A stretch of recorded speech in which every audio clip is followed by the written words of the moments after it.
बच्चों कहा जाता है कि जब आप दिलो जान से मेहनत करते हैं तो ईश्वर भी आपका साथ देते हैं। तो एसएससी जीडी की बहुत ही मेहनत से लगन से तैयारी करने वाले बच्चों का साथ अब ईश्वर ने भी दे दिया है। और इसी के तहत जैसे कि आप जानते होंगे या आपको हो सकता है खबर मिल गई हो, अगर नहीं मिली तो मैं आपको बता देता हूं कि एसएससी जीडी 2022 की जो वैकेंसी अभी आई थी तो उसमें पदों की संख्या यहाँ पे आप देखेंगे तो जो पहले पदों की संख्या थी वो थी 24,369, इतने पद आए थे। लेकिन ईश्वर की कृपा है उन बच्चों पर जो एसएससी जीडी की इस पर तैयारी कर रहे हैं, और शायद ये आपके लिए बेस्ट अपॉर्चुनिटी होगी, बहुत अच्छा मौका है कि इस बार आप ये नौकरी जोर ले लें, क्योंकि अब जो भर्तियों की संख्या है वो बढ़ा दी गई है और जो हो गई है 45,284। आप देख रहे हैं कि 24,000 से सीधा 45,000, यानी कि लगभग डबल के आसपास ये संख्या पहुंचा दी गई है। तो ये बहुत बड़ी बात है आज की तारीख में, जब सरकारी नौकरियों की इतनी ज्यादा मारामारी है ना। आप देखते हैं कि दूसरे डिपार्टमेंट में 500-500 1,000 वैकेंसी नहीं आती हैं, लोग तरसते हैं, परेशान रहते हैं। तो वहां पर आप देख सकते हैं कि 45,000 जैसी इतनी बड़ी संख्या और इस पे एसएससी जीडी की भर्ती की जा रही है। तो ये एक बेस्ट अपॉर्चुनिटी है, अभी आपके पास टाइम है बच्चे आपके, क्योंकि आपका जो पेपर है वो 10 जनवरी से शुरू हो रहे हैं, है ना। और अगर हम यहाँ पे देखेंगे तो हमारे पास करीब करीब 45 डेज का टाइम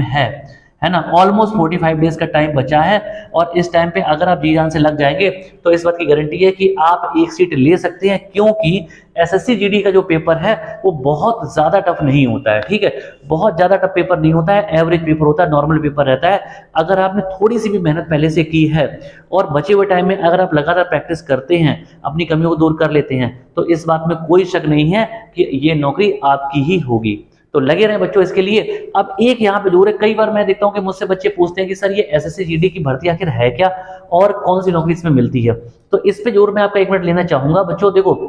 एसएससी जीडी का मतलब क्या है कि स्टाफ सिलेक्शन कमीशन जो है एक ऐसा कमीशन, एक ऐसा आयोग बनाया गया जो केंद्र सरकार की नौकरियों की भर्ती करता है। एसएससी में आपको कोई नौकरी नहीं मिलती है, जितनी भी एसएससी की नौकरी आती है, चाहे एसएससी सीजीएल हो, सीएचएसएल हो, या एमटीएस है, या सीपीओ की होती है आपकी, या एसएससी जीडी है, तो जितनी भी एसएससी की वैकेंसी आती है, एसएससी सिर्फ एक माध्यम है, एक बोर्ड है, एक संस्था है, एक आयोग है, एक कमीशन है, एक ऑर्गेनाइजेशन है, जो कि सिर्फ क्या करता है, केंद्र सरकार में जितनी भी नौकरियां उनकी लिए भर्ती करने का काम करता है, ठीक है। तो ये एक भर्ती बोर्ड है और एसएससी के माध्यम से वैकेंसी निकालेगी, जो कि है जीडी को बोलते हैं ग्राउंड ड्यूटी। और यहाँ पर आप भारत के जो अर्धसैनिक बल है, यानी कि पैरामिलिट्री फोर्सेस है, उसमें सैनिक की तौर पर आप काम करते हैं। तो अगर हम भारत में पैरामिलिट्री फोर्सेस की बात करेंगे तो जैसे आपने नाम सुना होगा, तो CRPF, CISF, ITBP, SSB, Assam rifles जैसे बहुत सारी भर्तियां हैं। अगर हम अपने देश में बात करेंगे तो जो सिविल पुलिस है, यानी कि हमारे लोकल एरिया में जो पुलिस होती है, और इसके अलावा आर्मी, नेवी, एयरफोर्स,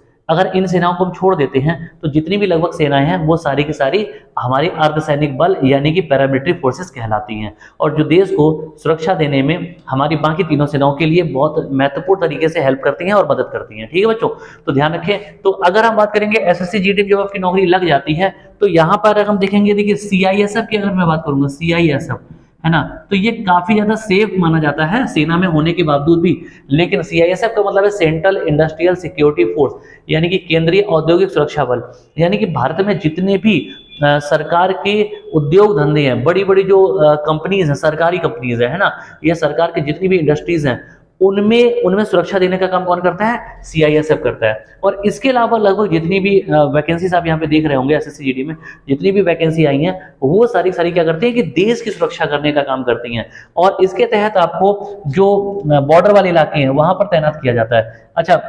हमारे देश में जितनी भी फोर्सेस हैं उसमें ज्यादातर अगर आप इस मैप में देखेंगे तो यहाँ से लगभग जो वेस्ट बंगाल का एरिया है, पश्चिम बंगाल का, वो शुरू हो जाता है यहाँ से, या यहाँ से हम कह सकते हैं लगभग, क्योंकि इसके नीचे क्या है, बांग्लादेश है, और इसके बाद यहाँ से लेकर और अगर गुजरात तक देखेंगे तो यहाँ पे, क्योंकि जो पाकिस्तान है वो यहाँ से शुरू हो जाता है, और जो पानी वाला एरिया भारत का वो यहाँ पे है, तो गुजरात से लेकर और यहाँ पे पश्चिम बंगाल तक, ठीक है। तो ये तो नीचे पूरा कोस्टल एरिया है पानी वाला, तो यहाँ पर अर्धसैनिक बलों की ज्यादा जरूरत नहीं पड़ती है, सबसे जो जरूरत पड़ती है वो यहाँ से लेके और ऊपर के हिस्से में। इसमें सबसे जो सेंसिटिव एरिया है वो उनमें इधर का जो नॉर्थ ईस्ट का एरिया है, यानी कि पूर्वोत्तर भारत के जो राज्य हैं, असम, मेघालय, त्रिपुरा, मिजोरम, मणिपुर जैसे, जो नागालैंड जैसे जो राज्य हैं, और और इसके अलावा सिक्किम का एरिया हो जाता है थोड़ा सा आपका। फिर यहाँ पे देखेंगे तो यहाँ हिमाचल उत्तराखंड के बॉर्डर है, हालांकि वहाँ पे इतना रिस्क नहीं, हाई रिस्क जोन नहीं है। तो नॉर्थ ईस्ट और इसके अलावा जो जम्मू कश्मीर वाला एरिया है, तो जम्मू कश्मीर यहाँ पे हमारे अर्धसैनिक बलों की जरूरत बहुत ज्यादा रहती है। अगर हम बीएसएफ की बात करेंगे तो बीएसएफ यानी कि बॉर्डर सिक्योरिटी फोर्स भी इसका एक हिस्सा है, और आप जानते हैं कि बीएसएफ की जो तैनाती है वो बॉर्डर के इलाके में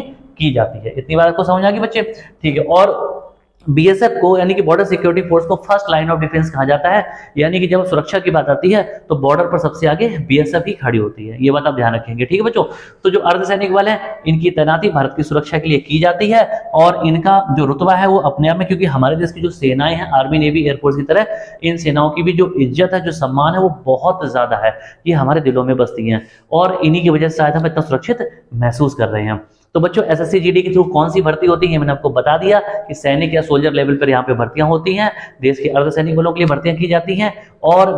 वैकेंसी बहुत ज्यादा होती है, फेयर सिलेक्शन होता है। अगर आप यहाँ पढ़ेंगे मेहनत से तभी आपका सिलेक्शन होगा, यहाँ पर कोई जुगाड़, कोई सोर्स सिफारिश, पैसा कुछ भी नहीं चलता है, ठीक है ना। तो यहाँ पे आप जाएंगे तो सबसे पहले आपका रिटन होगा, अगर रिटन आप पास कर लेते हैं तो आपका फिजिकल मेडिकल एक्टिविटी जो होती है वो हो जाती है, और उसके बाद ओवरऑल जो मेरिट आएगी उसमें बहुत अच्छा आप स्कोर कर पाएंगे। पिछले साल का एसएससी जीडी का जो रिजल्ट था वो अभी कुछ दिन पहले अनाउंस हुआ है, तो जिन बच्चों को मैंने पढ़ाया था ऑनलाइन या ऑफलाइन क्लासेस में, उनमें से कई बच्चों का सिलेक्शन हुआ, बच्चों के मेरे पास मैसेज आए, मिलने आए, लेकिन मुझे बहुत अच्छा फील हुआ कि ऐसे बहुत सारे बच्चे थे जिनको मैंने पढ़ाया और उनका सिलेक्शन हुआ। तो इसीलिए एक विश्वास के साथ मेरे साथ जुड़े रहें, और मुझे पूरा भरोसा है कि अगर आप क्लासेस को अच्छे से लेंगे तो बिल्कुल आपको फायदा मिलेगा, ठीक है बच्चों। तो जो वैकेंसी है ये बढ़ाई जा चुकी है, बहुत जबरदस्त खबर आपके लिए है, मेहनत से जुड़ जाएं, आखिरी के 45 डेज जी जान लगा दे, सारी चीजों को छोड़कर सफल आप होंगे, ये मेरा विश्वास है। तो बने रहे बेहतरीन क्लासेस के लिए हमारे साथ, आपके अपने यूट्यूब चैनल चंदन सर कानपुर।